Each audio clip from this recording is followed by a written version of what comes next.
Quantitative data from a spectrophotometer provides numerical measurements like concentration and high precision, while qualitative data offers descriptive information like color or pattern without numerical values and is less precise.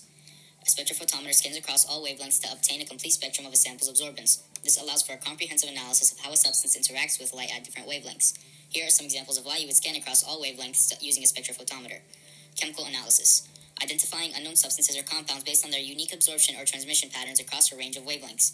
For example, organic molecules often have characteristic absorption bands in the UV visible spectrum. Another example is concentration determination, quantifying the concentration of a substance in a solution by measuring the absorbance at a specific wavelength and using Beer's law. Scanning across wavelengths helps identify the most suitable wavelength for the analysis. Scanning across all wavelengths with a spectrophotometer is essential to identifying the lambda max, which represents the wavelength at which a substance exhibits its maximal absorbance. By exploring the entire wavelength range and locating the lambda max, we can gain valuable insights into a substance's properties and use this information for analytical and research purposes.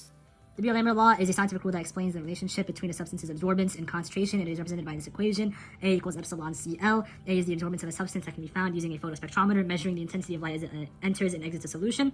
Epsilon is molar absorption constant, which is a constant that has been found through scientific experimentation. C is molar concentration of the solution. And L is path length, which can be found by measuring the distance that the light travels through the solution.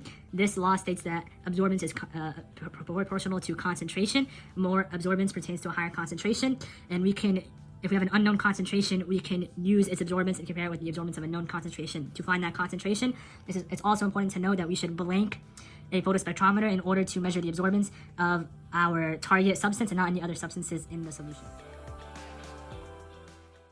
After completing the dilutions, we transfer the stock solution blank in 3 dilutions into the cuvette using a transfer pipette. We make sure not to go over the line.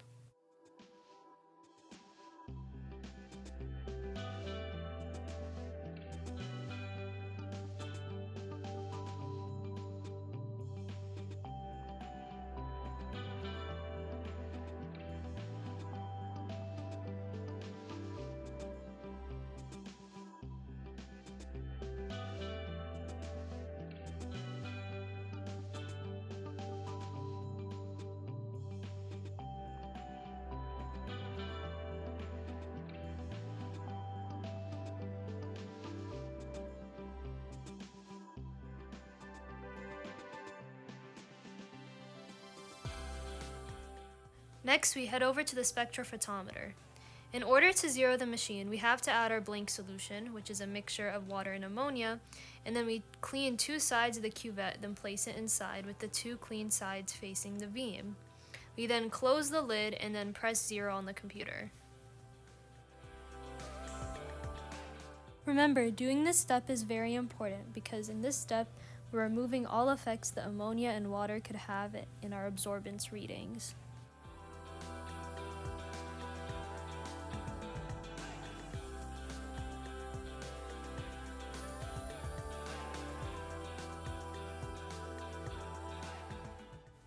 Finally, we go scan the samples.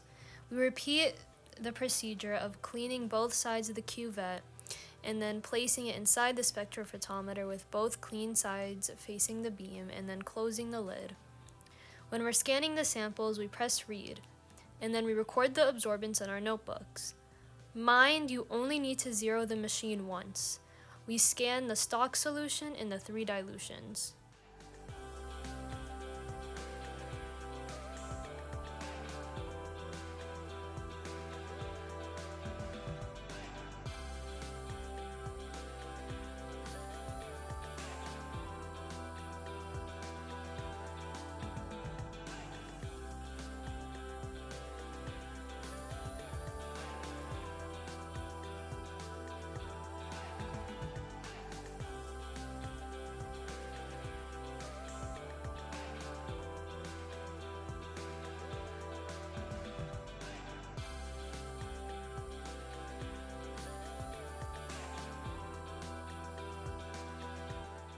After completing everything we have to clean up, we removed all the cuvettes from the spectrophotometer and closed the door.